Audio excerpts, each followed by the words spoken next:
आपके चरणों में कोटि कोटि प्रणाम। गुरुदेव, बड़े शहरों में नशा आम होता जा रहा है। विशेषतः छोटे छोटे बच्चे नशे के इंजेक्शन स्मैक ले रहे हैं। गुरुदेव, नशे के कारोबारी भी पूजा पाठ इबादत करते हैं, फिर भी क्यों उन्हें ईश्वर के न्याय से डर नहीं लगता? वो पूजा पाठ इबादत नहीं होती है, वो नाटक होता है।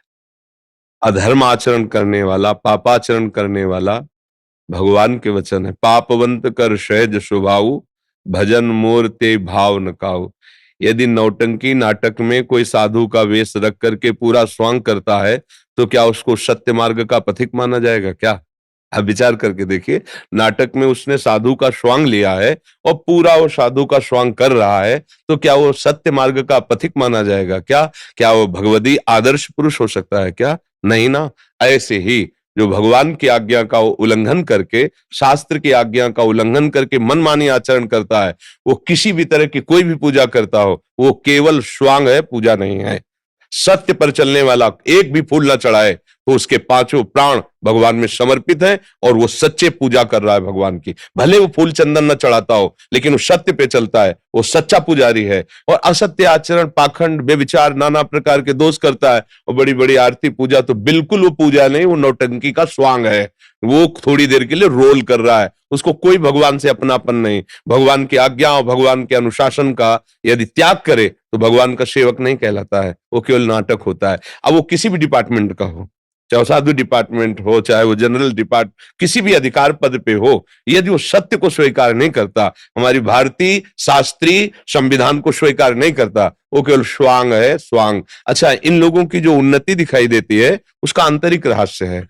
हमारे भागवतिक विधान का एक नियम है कि जैसे आप अच्छे कर्म शुरू करो, बहुत धर्म से चलना, नियम से चलना, अब आपका पाप कर्म आपके ऊपर हावी कर दिया जाएगा, ये विधान है। क्योंकि पूर्व का जो पुण्य है और अब आप सत्कर्म में चल रहे हो, तो आपका जो बीच में पाप कर्म बाधा पहुंचाएगा, उसको पहले नष्ट किया जा रहा है। उल्टा सीधा जैसा भी भगवान को नजर आया, भोगवा करके। अब उस समय जब कोई धर्मात्मा पुरुष सत्संग नहीं करता, तो उसको लगता है जब से हमने भजन का नियम लिया और सत्य और धर्म पे चलना शुरू किया, तभी से मेरी ये अव्यवस्था, विपत्ति, संकट आ गए। वो समझ नहीं पा रहा है, उसके दुष्कृतों का नाश किया जा रहा है, क्योंकि वो सत्य मार्ग पर चल रहा है। सत्य मार्ग के चलने का परिणाम वो पूर्व के सुकृत जिस दिन मिलेंगे, उसको कोई कभी परास्त नहीं कर सकता, महासुख को प्राप्त होगा। और जब कोई अधर्माचरण करने लगता है, तो उसका पूर्व का जमा हुआ, ऐसा नहीं कि उसके पास पुण्य नहीं है, पूर्व का जमा हुआ पुण्य उसको जोड़ दिया जाता है। अब वो अधर्माचरण करते हुए सफलता को प्राप्त होता है। वो समझता है कि देखा, मेरा कौन बिगाड़ सका। लेकिन जिस समय उसका सुकृत खत्म होगा और वर्तमान का दुष्कृत और पूर्व का दुष्कृत दोनों मिलेंगे, तो ऐसा ब्लास्ट होगा, कुल परिवार सब नष्ट हो जाएगा, कोई उसे पानी देने वाला नहीं रहेगा। और ऐसे भयानक कष्ट को देख लेना, किसी को भी देख लेना, परिणाम में देख लेना, थोड़ा समय लगता है। तो ये जो आरती पूजा और ये जो ऑफिस के बाद कुकर्म, अधर्माचरण, इनका कोई महत्व नहीं आरती पूजा का, सच्ची मान लेना। महत्व तब है जब आदेश के अनुसार चलो। हम आपसे कह रहे हैं कि आप ऐसा कीजिए, आप उसका उल्लंघन करके आप हमें माला पहनाइए, चंदन लगाइए, तुम्हारी छाती जलेगी, तुम पर प्रसन्न नहीं होगी। तो ऐसे भगवान का वही भक्त है, भगवान की वही उपासना है जो ठीक से चले। अब सबसे बड़ी कमी हो रही है कि ना हमें सत्संग मिल पा रहा है, नए बच्चों को सत्संग नहीं मिल पा रहा है।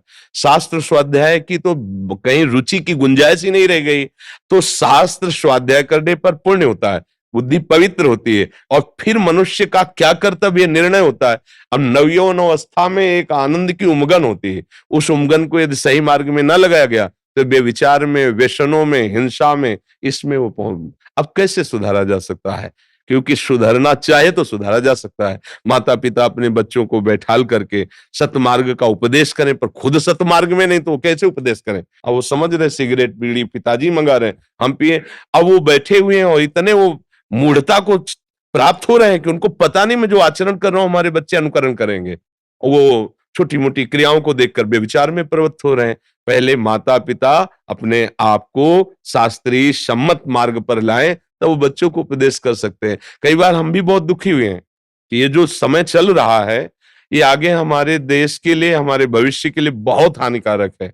क्योंकि जहां मजबूत होनी चाहिए हमारी नींव, वहीं हम गड़बड़ हो रहे हैं। अभी 17-18 के हैं और वीर दोष से युक्त हो चुके हैं। कितने ऐसे बच्चे जिनको औषधियों के द्वारा वीर पुष्ट करने की सलाह दे रहे हैं, उनको आसनों प्राणायाम में लगा रहे हैं। ये अवस्था वीर नष्ट होने की है। क्यों नष्ट हो रहा है? क्योंकि ये मोबाइल है, जो चाहे देख सकते हैं, जैसा चाहे भाव विचार कर सकते हैं, और जब मित्रों से मिलते हैं तो उसे सुख का वर्णन करते हैं कि ऐसा करने से सुख मिलता है, ऐसा करने से सुख मिलता है, और वो सब सुख की लालसा में दुख यो नया, ये सब दुख देने वाले, फिर ऐसी प्रवृत्तियां हो जाती है कि वही चल करके हिंसात्मक प्रवृत्ति वाले कानून का भारी भारी अपराध करके जेलों में पड़े हैं या तो मृत्यु का शिकार बनते हैं। और ये सब नई पीढ़ियां तभी सुधरेंगे जब कम से कम उनको ये बताया जाए कि मनुष्य जीवन कितना कीमती है और इसका उद्देश्य क्या है और सुख कैसे प्राप्त होता है। सुख केवल भोगों में नहीं है, भोगों में होता आप सबके पास है। हृदय से देखो, क्या विश्राम मिल गया? क्या गोस्वामी तुलसीदास जी जैसा कहते हैं कि जाकी कृपा लवलेश ते मतिमंद तुलसीदास हो, पायो परम विश्राम राम समान प्रभु। जैसे केवट कह रहा है, अब कछुनाथ न